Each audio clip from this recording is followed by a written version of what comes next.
Une fuite évoquant 3 options militaires pour le nord du Nigeria surgit brusquement et fracture la promesse de protection censée rassurer.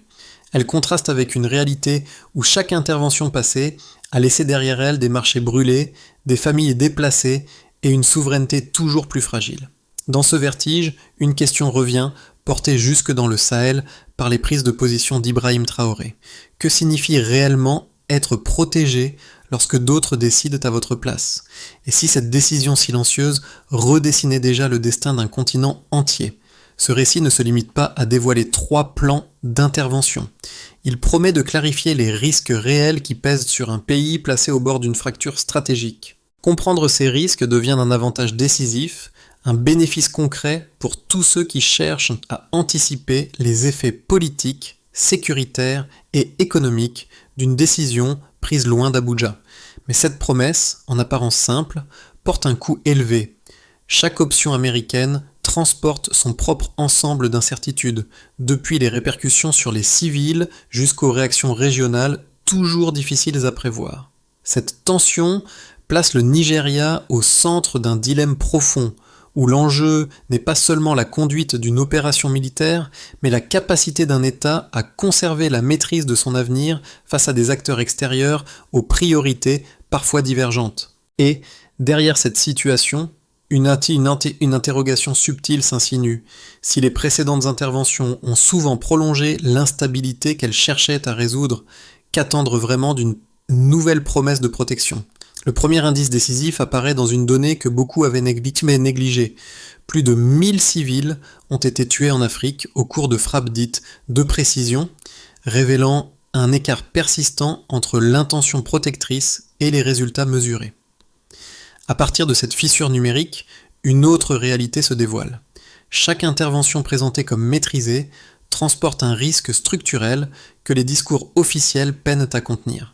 Cette révélation éclaire sous un jour différent la fuite concernant les 3 options américaines pour le Nigeria. Ce qui semblait n'être qu'un exercice stratégique devient le signe d'une dynamique beaucoup plus profonde, façonnée à la fois par l'instabilité du nord nigérian et par la recomposition des équilibres régionaux. Au fil des années, cette zone est devenue un patchwork mouvant de groupes armés, bandits, factions dissidentes, milices opportunistes, rendant presque impossible une lecture nette du terrain depuis une altitude de combat. La promesse d'une intervention rapide ou propre s'y heurte mécaniquement à une fragmentation qui déjoue les modèles militaires classiques. Dans le même temps, les précédents africains pèsent lourd dans l'imaginaire collectif. Les campagnes aériennes en Somalie, la présence controversée au Niger ou encore les interventions mal coordonnées au Mali ont laissé une mémoire vive, rappelant que la technologie n'élimine ni l'erreur ni la dépendance accrue qu'elle peut générer. C'est dans ce contexte que la voix d'Ibrahim Traoré, réaffirmant la dignité comme principe non négociable, trouve un écho nouveau. Elle résume la tension entre besoin de sécurité et crainte de voir la décision se déplacer hors du cadre national. Ainsi, la fuite ne fait pas qu'exposer 3 scénarios militaires. Elle révèle la collision entre des attentes locales contradictoires et des priorités géopolitiques extérieures. Et, au cœur de cette collision, le Nigeria devient l'indicateur d'un basculement plus vaste, où chaque choix pourrait redessiner silencieusement l'équilibre d'un continent entier. Pour saisir ce que signifient réellement les premiers signaux d'une intervention envisagée, il faut descendre au niveau de ceux qui vivent au contact direct des changements invisibles. Joseph, ingénieur maritime à Port Harcourt, observe le trafic pétrolier comme d'autres lisent un bulletin politique. Chaque ralentissement soudain, chaque navire détourné devient pour lui un indicateur précoce d'une tension qui se déplace. Lorsque les rumeurs autour des options américaines ont émergé, il a été l'un des premiers à ressentir le glissement silencieux dans les prix, les délais de livraison et les conversations prudentes entre opérateurs. Rien d'officiel n'avait encore été annoncé. Pourtant, les effets commençaient déjà à se diffuser par capillarité dans son quotidien. Plus au nord, Halima vit une réalité d'une autre nature, façonnée par la perte de ses 2 fils lors d'une frappe qui avait manqué sa cible. Pour elle, la perspective d'une nouvelle opération étrangère ne se lit ni en termes de stratégie ni en termes de stabilisation. Elle se traduit par une crainte immédiate, presque physique, à chaque fois qu'un appareil traverse le ciel. Son témoignage rappelle que les premières conséquences d'une intervention ne sont pas toujours militaires. Elles se manifestent d'abord dans les émotions, les habitudes et les gestes de survie que les populations finissent par intérioriser. Et, à Abuja, un officier retraité sourit amèrement lorsqu'il évoque son expérience passée dans un programme de coopération au Mali. Il se souvient d'opérations présentées comme conjointes mais pilotées ailleurs, de missions qui s'étiraient sans qu'aucune sortie ne soit définie. Sa mémoire sert ici de fil conducteur. Lorsqu'une décision est discutée loin du terrain, ses effets surgissent plus vite que les communiqués ne l'admettent. Tout commence par une fuite discrète, quelques lignes glissées dans une mise à jour tardive du New York Times. Rien qui ressemble encore à un bouleversement, mais suffisamment pour déclencher une série de réactions en chaîne. À Lagos, les rues se remplissent avant même que les premiers analystes ne formulent leurs hypothèses. Des pancartes improvisées surgissent, les slogans se propagent, les conversations deviennent brusques, comme si la ville comprenait instinctivement qu'un seuil venait d'être franchi. Cette agitation précoce agit comme un déclencheur. L'annonce n'est pas officielle, et pourtant la population réagit déjà comme si elle l'était.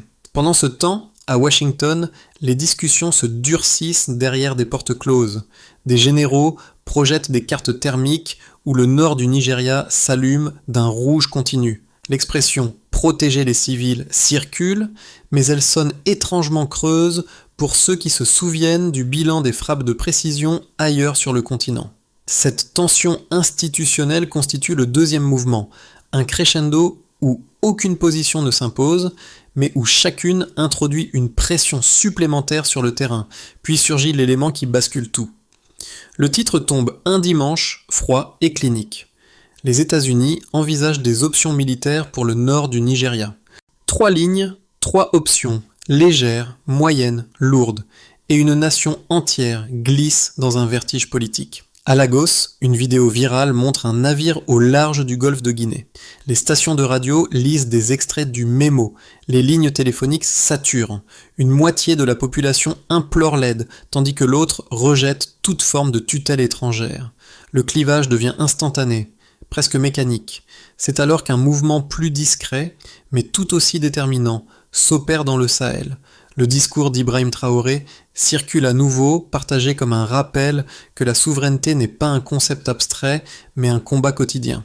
Sa voix, évoquant la dignité africaine, se transforme en prisme à travers lequel la région interprète les rumeurs, les communiqués et les signaux militaires. Ce troisième temps, l'écho régional, amplifie la portée de chaque geste américain. Sur le terrain nigérian, les répliques arrivent rapidement. Le diesel augmente, les prix du carburant grimpent, des commerçants chuchotent que des bases étrangères pourraient revenir, les chauffeurs plaisantent maladroitement sur l'idée de payer un jour des péages aux drones, les marchés réagissent à une vitesse que les gouvernements ne peuvent égaler. C'est la 4e phase, la sphère économique répond avant que la sphère politique ne formule sa position. Puis vient l'étape finale, la montée en tension sociale. Les manifestations grossissent, fusionnent, se cristallisent autour d'un slogan simple, pas de bottes étrangères. Certains accusent Abuja de céder, d'autres dénoncent la lenteur américaine. Sous cette pression, le pays respire par à-coups, comme une métropole qui attend une annonce qu'elle redoute. Rien n'a encore officiellement commencé, mais tout a déjà changé. L'intervention n'existe pas encore, mais ses effets, eux, s'installent déjà. L'enjeu de la décision américaine se lit d'abord à travers 3 repères mesurables qui révèlent une dynamique souvent occultée dans les discours politiques. Le premier repère concerne l'historique des frappes, dites de précision, sur le continent africain. Depuis 2019, plus de 1000 civils ont été tués dans des opérations présentées comme maîtrisées et techniquement contrôlées. Ce chiffre démontre que la précision annoncée n'élimine pas l'erreur. Elle en déplace seulement le coût vers des populations privées de tout pouvoir sur le déroulement des frappes. La promesse de protection semble alors se heurter à un paradoxe structurel que les technologies militaires ne parviennent pas à résoudre. Le second repère est d'ordre économique. Dès que les premières rumeurs de mouvements navals américains ont circulé, plusieurs marchés nigérians ont observé une hausse notable du prix du carburant. Cette variation s'est manifestée de manière presque instantanée, révélant la sensibilité extrême d'une économie où les chaînes d'approvisionnement réagissent plus vite que les déclarations officielles. L'augmentation rapide du carburant agit ici comme une alerte anticipée, significative, même si elle paraît minime sur les courbes globales du commerce international. Pour les ménages, elle signale une détérioration potentielle du quotidien bien avant que la première décision militaire ne soit mise en œuvre. Le troisième repère concerne l'intensité de la pression sécuritaire dans le nord du pays. Certaines agences humanitaires ont rapporté que plusieurs districts ont subi plus de 20 attaques en l'espace de quelques semaines. Ce nombre illustre la multiplicité des acteurs armés présents sur le terrain, une prolifération qui échappe aux cartographies militaires traditionnelles. Chaque attaque fragilise davantage les routes, les convois, les écoles, les cliniques, rendant toute intervention extérieure simultanément plausible et risquée. L'écart entre la mission annoncée et la mission réellement possible se creuse mécaniquement dans un environnement où les lignes de front changent presque chaque semaine. Pris séparément, ces trois chiffres décrivent des anomalies. Pris ensemble, ils forment une base solide permettant de comprendre la portée véritable d'une intervention envisagée. Ils illustrent une divergence persistante entre objectifs déclarés et résultats observés. La promesse de précision se heurte au bilan humain.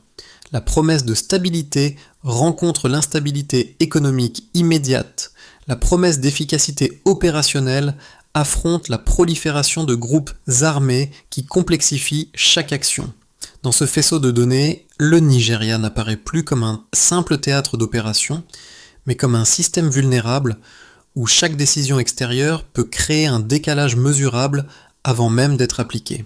Ces repères montrent aussi que les conséquences d'une intervention commencent toujours en amont de la première frappe. Elles émergent dans les prix, dans les déplacements de population, dans les ajustements logistiques et dans les calculs géopolitiques régionaux. Les chiffres, même limités, exposent cette chronologie inversée. Le coût précède l'action, l'effet précède la décision, et la perception précède la stratégie. Pour comprendre la profondeur du dilemme nigérian, il faut accorder à chaque camp la force maximale de ses arguments. Les partisans d'une intervention soutiennent d'abord que l'État nigérian ne parvient plus, seul, à contenir la prolifération des groupes armés dans le nord. Ils rappellent que les convois humanitaires sont attaqués presque chaque semaine, que certaines zones n'ont plus de continuité administrative et que les forces locales, malgré leurs efforts, peinent à maintenir une présence durable. Selon eux, un soutien militaire extérieur, même limité, offrirait une chance de stabiliser un terrain devenu trop vaste et trop fragmenté. Leur deuxième argument repose sur une logique régionale. Sans action coordonnée, les réseaux militants pourraient s'étendre vers le Sahel et le golfe de Guinée, transformant une crise nigériane en menace transfrontalière.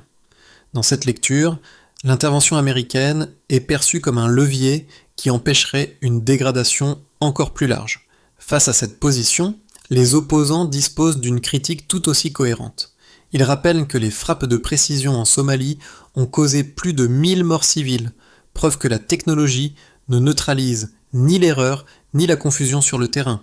Ils soulignent aussi l'épisode du Niger, où la présence américaine, pourtant annoncée comme un partenariat, s'est finalement heurtée à une rupture politique, démontrant que les engagements étrangers peuvent devenir source d'instabilité. Leur deuxième argument concerne la souveraineté.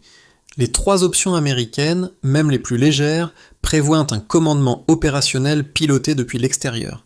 Pour les sceptiques, cette clause suffit à indiquer une dérive potentielle vers la dépendance sécuritaire, difficile à inverser une fois enclenchée. Ce face-à-face ne révèle pas une opposition idéologique, mais une tension stratégique irréductible. Les deux camps s'appuient sur des précédents réels, des données concrètes, des expériences vécues. C'est précisément cette solidité symétrique qui rend la décision si lourde. Aucune option n'offre de garantie, mais chacune promet des conséquences profondes, qu'elles concernent la stabilité interne, la cohésion régionale ou la perception populaire d'une souveraineté déjà fragilisée. À partir de cet instant, tout semble se renverser de manière silencieuse. Ce moment marque un renversement silencieux. Ce qui semblait n'être qu'un débat technique entre Abuja et Washington se transforme soudain en enjeu continental. Les signaux venus de Bamako, Niamey ou Ouagadougou ne relèvent plus seulement de la diplomatie formelle. Ils deviennent des marqueurs politiques qui redéfinissent la lecture même du dossier nigérien. À travers ces réactions diffuses, une ligne se dessine. L'intervention éventuelle ne serait pas seulement un acte stratégique, mais un test sur la capacité des États africains à préserver leur autonomie face à des partenariats asymétriques.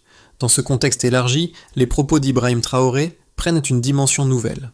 Longtemps considérées comme radicales par certaines chancelleries, ces déclarations sur la dignité et la souveraineté acquièrent une résonance inattendue. Elles servent de prisme pour comprendre l'inquiétude croissante de nombreux Nigérians qui voient dans les 3 options américaines non pas des solutions, mais des trajectoires susceptibles d'accroître une dépendance déjà visible ailleurs dans la région. Dès lors, la question centrale n'est plus seulement quelle option militaire choisir. Elle devient quel modèle de souveraineté l'Afrique est-elle prête à accepter dans la décennie à venir?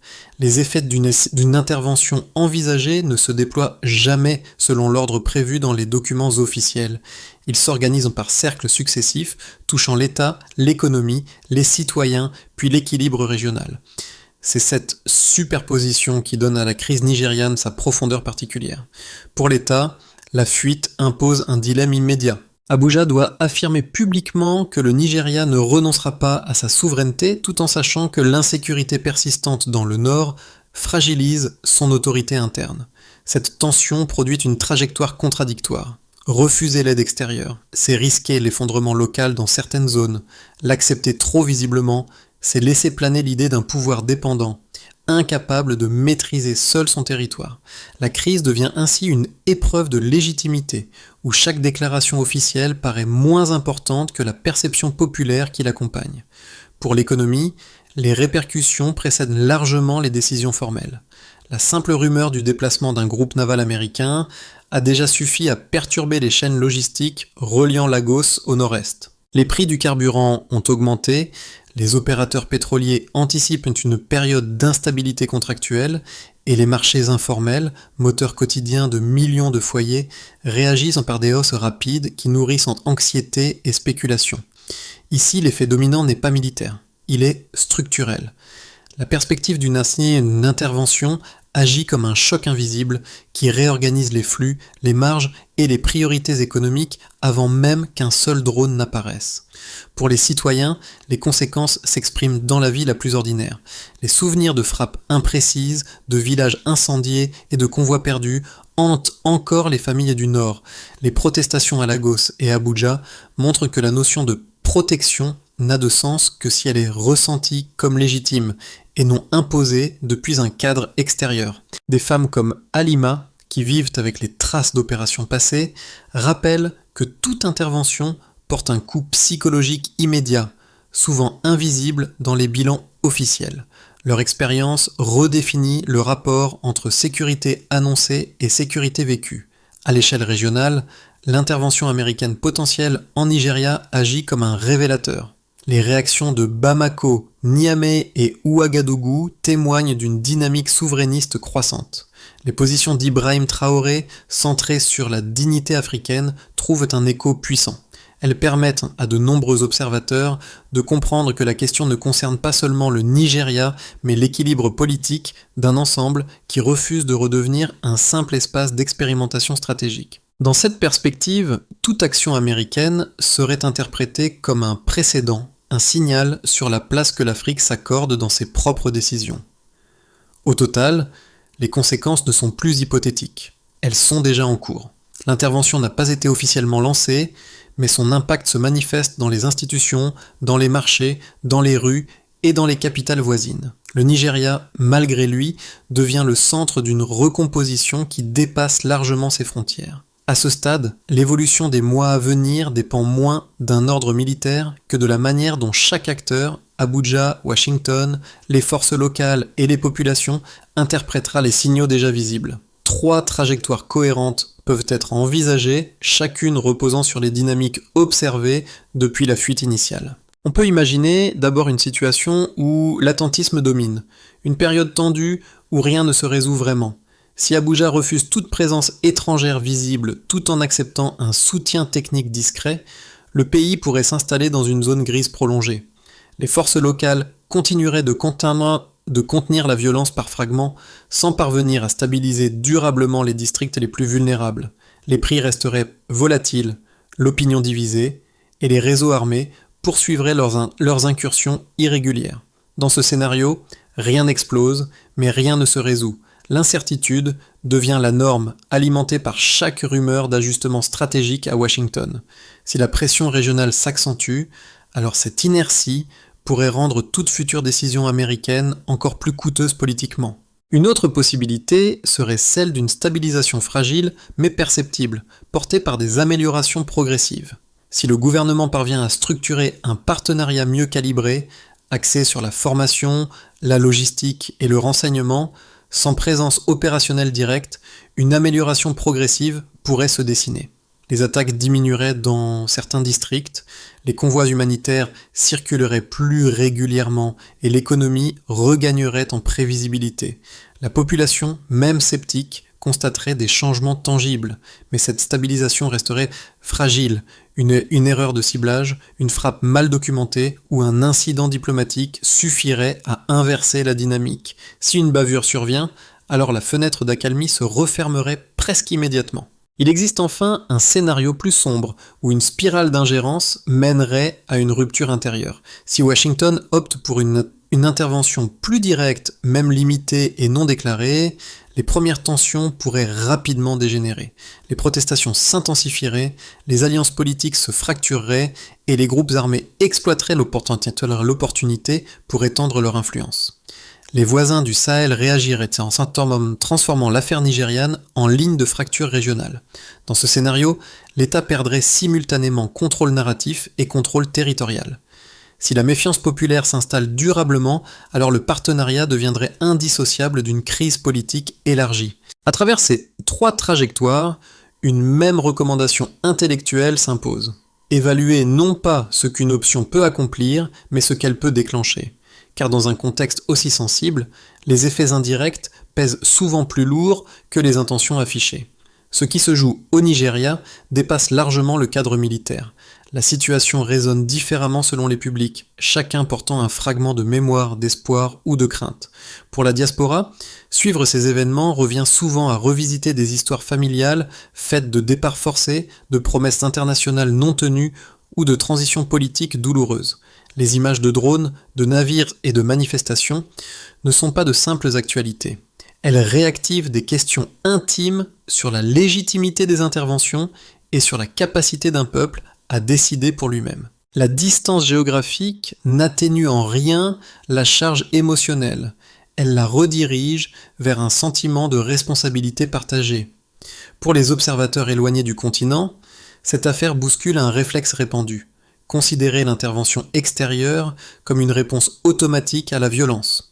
Le dossier nigérian dévoile au contraire les limites d'un modèle qui externalise les décisions et internalise les conséquences. Comprendre cette asymétrie, c'est reconnaître que la stabilité ne s'exporte pas, qu'elle se construit dans un tissu social capable d'absorber les chocs sans s'effondrer. Pour les jeunes générations, sur le continent ou ailleurs, cette crise crée un espace de réflexion particulier. Elles y voient un terrain d'apprentissage où se mêlent souveraineté, dignité et responsabilité collective. C'est aussi un moment où la voix citoyenne acquiert un poids inattendu. Les manifestations, les prises de parole et les débats en ligne montrent qu'une population mobilisée peut infléchir le récit dominant et modifier l'issue d'une crise. Dans cette pluralité de regards, une idée se renforce. La sécurité ne se mesure pas seulement en termes militaires, mais dans la capacité d'une société à affirmer ce qu'elle accepte et ce qu'elle refuse. Sortir d'une crise aussi profonde exige plus qu'un positionnement politique. Cela nécessite une architecture précise, capable d'éviter les pièges des interventions antérieures, tout en redonnant aux populations une place centrale. Une première étape consiste à clarifier la gouvernance des décisions. Abuja et ses partenaires doivent établir une frontière nette entre soutien technique et prise de contrôle opérationnel. Sans un mécanisme de validation conjointe, chaque opération risque de glisser vers une dépendance non désirée. La deuxième étape implique de renforcer les capacités locales avant toute escalade. Dans un environnement où les groupes armés se déplacent rapidement, les interventions ponctuelles ne suffisent pas. Il faut des unités locales formées, équipées et capables de tenir durablement le terrain après toute action ciblée. Cette approche limite l'enlisement et s'aligne avec les positions défendues dans la région, notamment celles portées par Ibrahim Traoré, qui insiste sur la dignité comme fondement de toute coopération crédible.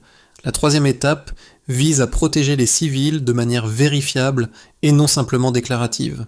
Un système d'audit indépendant, chargé d'évaluer les dommages, de documenter les bavures et de garantir des compensations rapides, est indispensable. Sans cette transparence, chaque incident alimente la méfiance et fragilise davantage la légitimité de toute opération.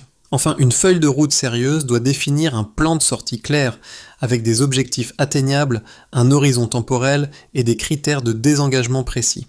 L'absence d'une telle définition a souvent transformé des missions limitées en engagements prolongés.